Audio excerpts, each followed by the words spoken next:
Colour bird মোরগ যে এত বড় হয় সেটা কখনো না দেখলে বুঝতেই পারতাম না। এই যে দেখছেন এই মোরগটা, এইটা হচ্ছে একটা রাতা মোরগ কালার বার্ড। তো এইটার ওজন হচ্ছে আপনার ৪ কেজি। হ্যালো ভিউয়ার্স, আসসালামু আলাইকুম। সবার কি অবস্থা? সবাই কেমন আছেন? নতুন আরেকটা ভিডিওতে আমি রয়েছি আপনাদের সাথে মৌমিতা মুন্নি। এই যে এই মোরগটা দেখেন কতটা জেদি, ওকে ধরতে খুব কষ্ট হয়ে গেছে, পাখনা টাকনাও উল্টে ফেলতেছিল। এত বেশি বড় আর এত বেশি বিশাল শক্তিশালী। আমার পাশের বাড়ির চাচী উনি এটা ওনার খামারে নিজেই পালছিল। খামারে না বাড়ির মধ্যে উনি পালছিল। তো ২ টা মোরগ আরেকটা নাকি ৪-৫ কেজি ওজনের হবে আর এটা হচ্ছে ৪ কেজি। লাল ডিম পাড়া মুরগিগুলা ভেবে কেউ ভুল করবেন না। এটা হচ্ছে কালার বার্ড। কালার বার্ড বলা হয় আরকি।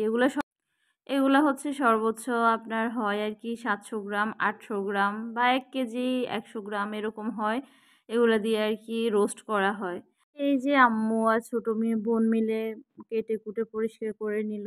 তারপরে হচ্ছে আমি রান্নায় চলে আসলাম। রান্নার জন্য আমি আজকে এখানে বাটা মসলাগুলা করে নিলাম। বাটা মসলার মধ্যে এখানে রয়েছে পেঁয়াজ পেস্ট, এরপরে হচ্ছে রসুন পেস্ট, আদা পেস্ট এগুলা দিয়ে তারপরে জিরা গুঁড়া, ধনিয়ার গুঁড়া, হলুদ গুঁড়ো, মরিচের গুঁড়ো, লবণ এগুলা দিয়ে আমি আগে মসলা মাখিয়ে রেখেছিলাম। মসলা আর হচ্ছে একটু বেশি পরিমাণে দিয়ে দিলাম হচ্ছে তেল। তেল দিয়ে তারপরে এই মসলাটা করে নিলাম। এই পর্যায়ে আমার সব ধরনের মসলাগুলা কষানো হয়ে গিয়েছে। তো আমি মুরগিটা দিয়ে দিলাম। এই যে দেখে বুঝতে পারছেন কত বড়, বড় হচ্ছে মোরগের পিসগুলা।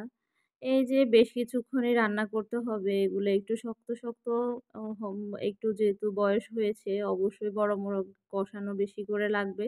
তো আমি এখানে একটু ভালো করে কষিয়ে নিলাম। কষিয়ে নিয়ে আলুগুলাও দিয়ে দিলাম। আলু এখন সিদ্ধ হইতে একটু সময় লাগে তাই আলুগুলাও মোরগের সাথে দিয়ে দিলাম। তারপরে হচ্ছে রান্না করে নিয়ে নিচ্ছিলাম। যে পরিমাণে গরম পড়তেছে সবার কি অবস্থা? গরমে বেশি, বেশি করে পানি খাবেন। যে পরিমাণ ঘামাবেন তো ওই পরিমাণে পানি, এরপরে হচ্ছে শরবত সবকিছুই খেতে হবে। না হয় হচ্ছে অসুস্থ হয়ে যাওয়ার সম্ভাবনা থেকে যায়, সম্ভাবনা থাকে।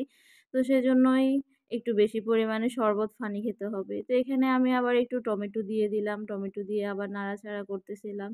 যে পরিমাণে গরম পড়েছে স্ট্যান্ডের মধ্যে ফোন রেখে ভিডিও করা যায় না। আর আমি তো মাটির চুলায় রান্না করি যার জন্য একদমই ফোন গরম হয়ে যায়। ফোনের ক্যামেরা অফ হয়ে যায় মাঝে মধ্যে। তো এই যে আমার এখানে কষানো হয়ে গিয়েছে। তারপরে আবার একটু পরিমাণে ঝোল দিয়ে কষিয়ে নিলাম। তারপরে একটু কষিয়ে নেওয়ার পরে ভালো করে একটু বেশি পরিমাণে পানি দিয়ে দিতে হবে। এখানে সেদ্ধ হওয়া পর্যন্ত পানি দিয়ে দিলাম। এই যে এখানে আবার আমি ডিমও দিলাম। মোরগের সাথে ডিম ৪ টা ডিম দিয়ে দিলাম। আর আজকে আম্মু বড় আপুর জন্য রান্না করে নিচ্ছে সেজন্যই ডিমগুলা দিয়ে দিলাম।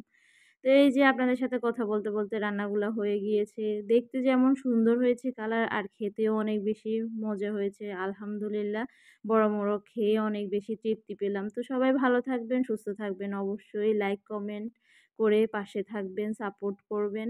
আর অবশ্যই সাপোর্টও পাবেন। তো সুস্থ থাকবেন। অন্য কোনো ভিডিওতে দেখা হবে। আল্লাহ হাফেজ। আসসালামু আলাইকুম।